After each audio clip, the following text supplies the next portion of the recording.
Ang mga taong may pinakamaraming gold bars o ginto sa buong mundo ay hindi madaling matukoy dahil marami sa kanila ay hindi nagpapahayag ng kanilang kabuuang hawak. Gayunpaman, may ilang kilalang individual at grupo na itinuturing na pinakamalaking private owners ng ginto, Indian families, kilala na may pinakamalaking hawak ng ginto sa mundo, na umaabot sa humigit kumulang 24,000 metric tons. Karamihan dito ay nasa anyo ng alahas na ginagamit sa mga festival tulad ng Diwali at sa mga kasalan.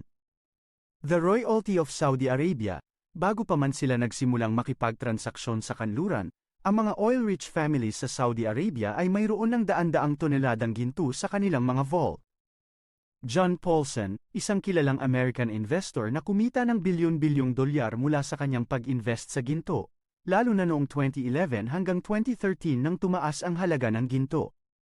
Eric Sprott, isang respetadong Canadian businessman at bilyonaryo na naglagay ng malaking bahagi ng kanyang yaman sa ginto. Ray Dalio, isa sa mga pinakakilalang mamumuhunan sa ginto at may-ari ng isa sa pinakamalaking private gold reserves sa mundo. Siya ang founder at co-chief investment officer ng Bridgewater Associates. Stanley Druckenmiller, kilalang investor na nagkaroon ng malaking exposure sa ginto, partikular sa SPDR Gold Trust.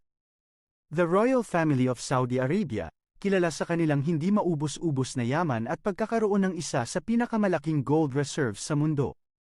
Maraming dahilan kung bakit pinipili ng mga individual at pamilya na magtago ng ginto. Para sa marami, ito ay isang ligtas na pamumuhunan na karaniwang tumataas ang halaga sa mahabang panahon.